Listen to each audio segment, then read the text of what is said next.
क्यों? आज का जो हमारा दिमाग है ना, ये क्यों के बिना मानता नहीं। हाँ, क्यों ऐसा करें? कारण उसका बिल्कुल साफ है। आधुनिक विज्ञान ये कहता है कि आपका जो शरीर है और आपकी जो पृथ्वी है, इन दोनों के बीच में कोई बल काम करता है, पृथ्वी और शरीर के बीच में। इसको हम कहते हैं गुरुत्व आकर्षण बल, ग्रेविटेशनल फोर्स। अब ये कैसे काम करता है? पृथ्वी के बारे में आप जानते हैं, पृथ्वी का उत्तर, पृथ्वी का दक्षिण, ये दोनों सबसे ज्यादा तीव्र हैं गुरुत्व आकर्षण के लिए। पृथ्वी का उत्तर, पृथ्वी का दक्षिण एक चुंबक की तरह से काम करता है गुरुत्वाकर्षण के लिए। आपका जो शरीर है, इसका ये है उत्तर, सिर जो है ना शरीर का उत्तर है और पांव दक्षिण है। तो सिर का उत्तर और पृथ्वी का उत्तर, आप अगर पृथ्वी में उत्तर की दिशा में सिर करके सो गए, भागवत जी कहते नहीं सोना, मान लो सो गए, तो आपका सिर का उत्तर और पृथ्वी का उत्तर, उत्तर दोनों साथ में आए तो फोर्स ऑफ रिपल्शन काम करता है। विज्ञान ये कहता है फोर्स ऑफ रिपल्शन माने प्रतिकर्षण बल लगेगा।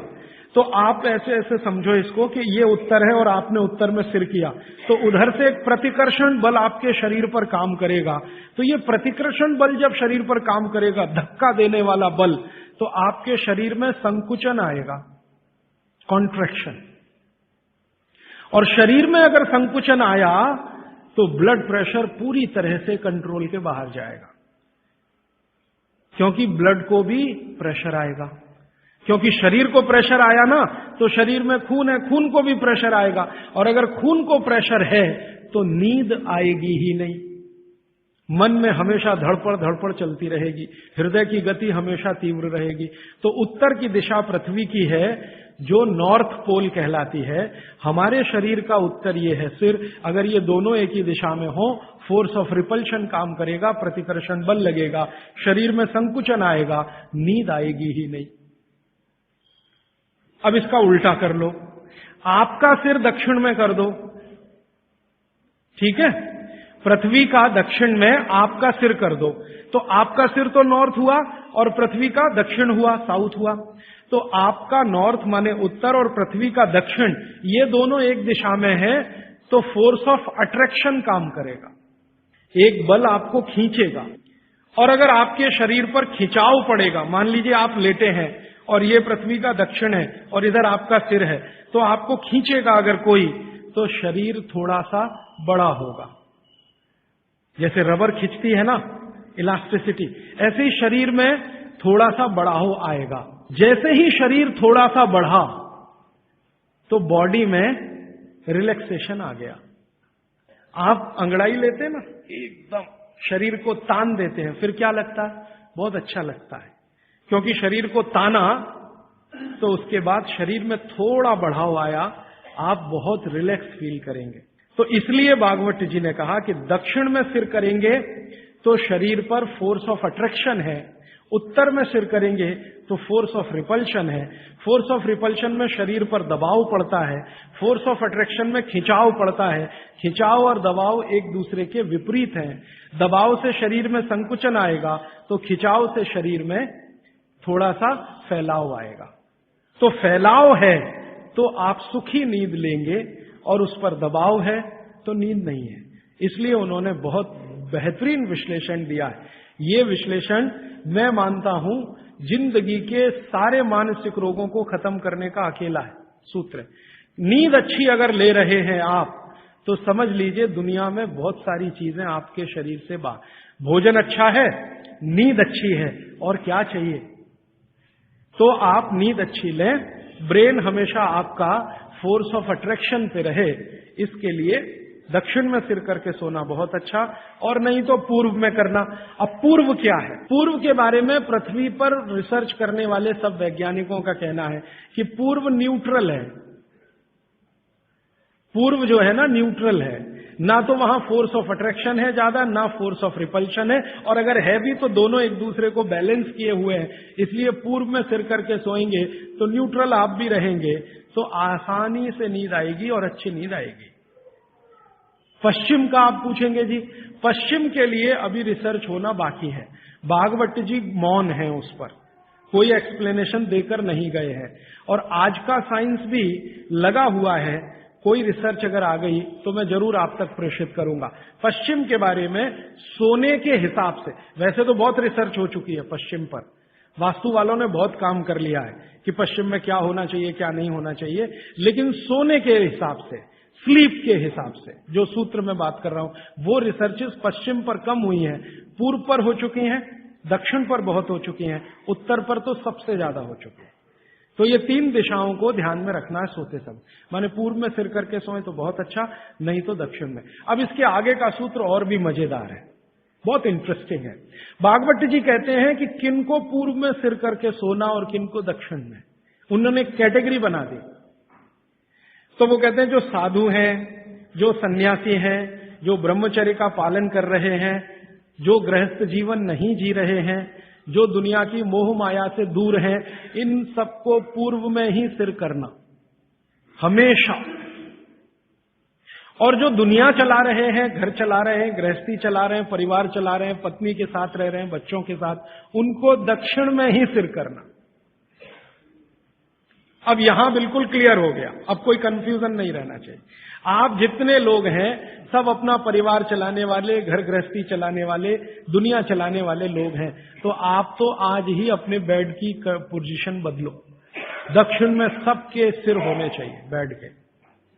और मेरे जैसे लोग जो शादी नहीं करते, ब्रह्मचारी हैं वगैरह वगैरह, इनको पूर्व में ही सोना। साधु जी, साध्वी जी जो भी हैं, जिनको अपने जीवन में नैष्ठिक ब्रह्मचर्य का पालन करना है, साधु महात्मा संत, इनको पूर्व में ही सोना है सिर रख के। और आप जैसे लोग जिनको घर गृहस्थी चलानी है, दक्षिण। अब यहां कोई कंफ्यूजन की गुंजाइश नहीं है, आप अपना याद रखो, मैं मेरा याद रखता हूं। अच्छा, आज के लिए इतने ही सूत्र। अब आप सवाल पूछ सकते हैं। साउथ डायरेक्शन में फोर्स ऑफ अट्रैक्शन है कहा आपने? सिर के लिए? हाँ। तो शरीर की खिंचाई होती है, तो क्या जिन बच्चों की हाइट कम है उनको कंपलसरी हम साउथ फेसिंग जरूर सुलाइए, ताकि उनकी हाइट बढ़े? जरूर सुलाइए। जिन बच्चों की लंबाई आपको कम लग रही है, आप हमेशा उनका सिर दक्षिण में रख के सुलाइए। थोड़े 3-4 साल के बाद आपको खुद महसूस हो जाएगा, हाइट बढ़ने का, लंबाई बढ़ती हुई दिखाई देगी। राजीव भाई, कल आपने बताया था सुबह उठते ही पानी पीना चाहिए, लेकिन जैन धर्म में ये बताते हैं कम से कम 48 मिनट बाद में कुछ भी लेना चाहिए। वो बिल्कुल ठीक है। जो जैन दर्शन में 48 मिनट का नियम है ना, सूर्योदय होने के 48 मिनट के बाद, वो बिल्कुल नियम सही है, पक्का है। वो नियम क्या है वो हमें समझने की बात है। वो नियम ऐसा है, जो पानी है ना, पानी बहुत सारी जीव राशियों का संग्रह है। अब ये थोड़ी सूक्ष्म की बात है, मैं जाना नहीं चाहता था लेकिन सवाल पूछ लिया इसलिए कह रहा हूं। पानी जो है सूक्ष्म जीव राशियों का संग्रह है। आप चाहें तो पानी में लेंस लगा के देखें, करोड़ों करोड़ों सूक्ष्म जीव आपको दिखाई देंगे इधर उधर भागते घूमते। अगर देख लें तो दिल ही नहीं करे पानी पीने के लिए। ये तो सुबह सुबह क्या होता है कि आपका जो मुंह है, ये जो लार है ना, ये मैंने आपसे कहा कि सुबह के समय सबसे ज्यादा तीव्र होती है, मेडिसिनल प्रॉपर्टी ज्यादा होती है इस लार की। तो अगर आपने उठते से ही पानी पिया तो उसमें पूरी संभावना है कि ज्यादा जीव राशि की हत्या होगी। इसलिए जैन दर्शन ये कहता है अनावश्यक हिंसा से बचो। हिंसा से बच सके ये आदर्श है, लेकिन अनावश्यक हिंसा से जरूर बचो। अनावश्यक, जरूरी नहीं है तो उसको हिंसा मत करो। तो अनावश्यक हिंसा से बचने के लिए जैन शास्त्रों ने, जैन आचार्यों ने ये कह दिया जी 48 मिनट के बाद पियो। ये 48 मिनट में क्या हो जाता है, 48 मिनट में आपके मुंह की जो लार है ना, इसकी जो क्षारीयता है ये कम हो जाती है, बहुत कम हो जाती है, बहुत तेजी से कम होती है। और इसकी क्षारीयता कम हुई, एल्केलिनिटी जिसको आप कहेंगे अंग्रेजी में, तो जीव राशि के मरने की संभावना उतनी कम हो जाती है। तो फालतू हिंसा से बचने के लिए जैन दर्शन ने ये कहा कि नवकार्षी एक शब्द इस्तेमाल करते हैं ना, हाँ, तो ये उसके साथ उन्होंने जोड़ा। वो 48 मिनट का कैलकुलेशन बागभट्ट जी का भी है। वो ये कहते हैं कि सुबह उठते ही 48 मिनट तक अगर आप इंतजार करते हैं तो मुंह की जो लार है इसकी क्षारीयता कम होना शुरू होती है। तो उठते ही पानी पीने में अगर आप जैन दर्शन पालन करते हैं तो 48 मिनट ध्यान रखो। और अगर आप जैन दर्शन पालन नहीं कर रहे हैं तो आपके लिए शायद हिंसा का उतना महत्व नहीं है, लेकिन करें तो आपके लिए भी अच्छा है। तो आप बोलेंगे जी 48 मिनट तक क्या करें, बैठे रहे? तो भगवान का नाम ले लो, आप ईश्वर का जाप कर लो, मंत्र का जाप कर लो, कुछ कर लो और फिर पानी पियो, फिर उसके बाद आपकी दिनचर्या शुरू करो। ये बीच का रास्ता मैंने बताया जी। और कोई प्रश्न? हाँ, आपने शहद और घी के विरुद्ध बताए। शहद और घी, हाँ। तो जैसे जन्म होता है तो बच्चे को शहद और घी चटाया जाता है, एक ऐसा संस्कार है, तो वो कैसे? जी, ये जो संस्कार है ना, बच्चे को जन्म लेते ही शहद घी चटाने का, इस संस्कार को करते समय जो लोग हैं ना, कुछ चीजों का ध्यान नहीं रखें तो तकलीफ है। आयुर्वेद के हिसाब से अगर आप ध्यान नहीं रखते तो बहुत तकलीफ है। आयुर्वेद ये कहता है कि शहद और घी बराबर मात्रा एक साथ कभी भी लेंगे तो जहर ही है। लेकिन कुछ भारत में ऐसे समूह हैं जो अपने बच्चों को ये करते हैं, शहद और घी चटाते हैं, लेकिन सभी लोग भारत में ऐसा नहीं करते हैं।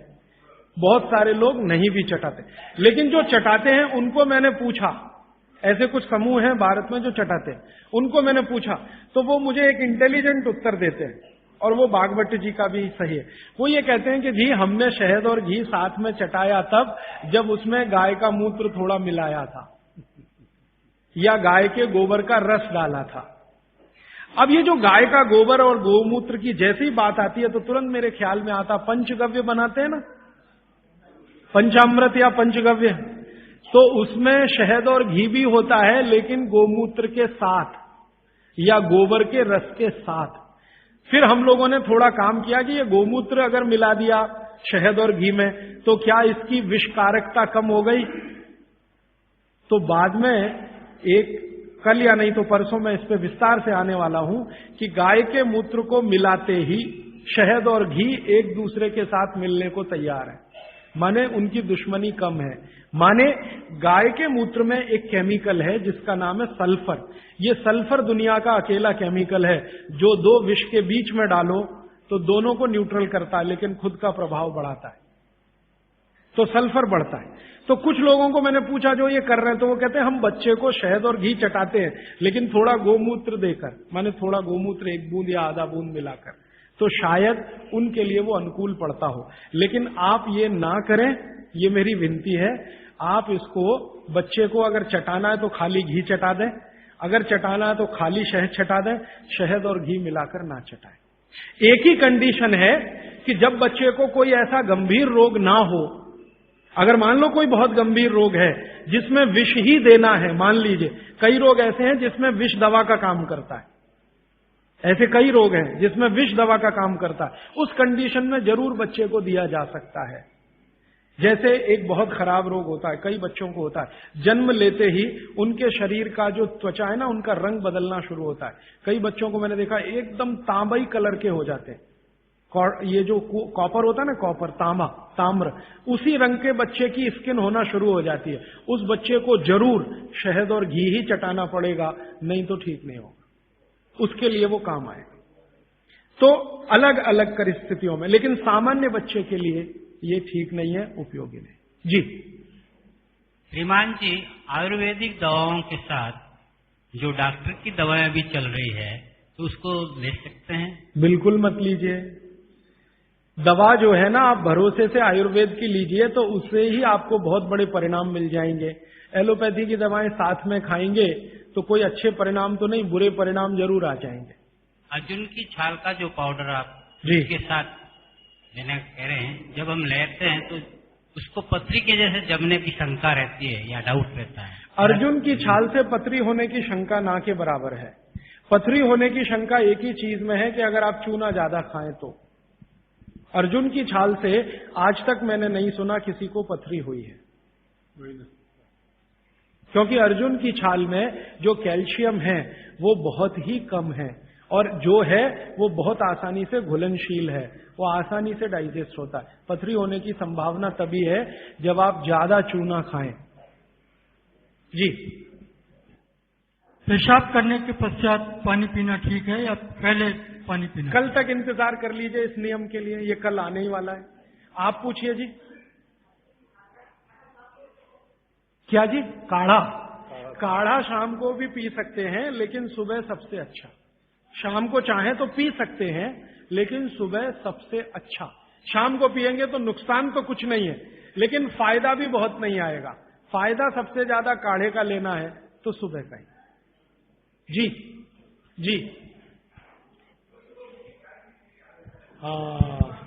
जी, इनको चाय पीने की आदत है सुबह उठते ही, बहुत लोगों को होगी। इसका नुकसान बताएं। देखिए, मैं एक ही मिनट में आपको बताना चाहता हूं कि चाय जो आप बनाते हैं उसमें चाय से ज्यादा नुकसान है चीनी।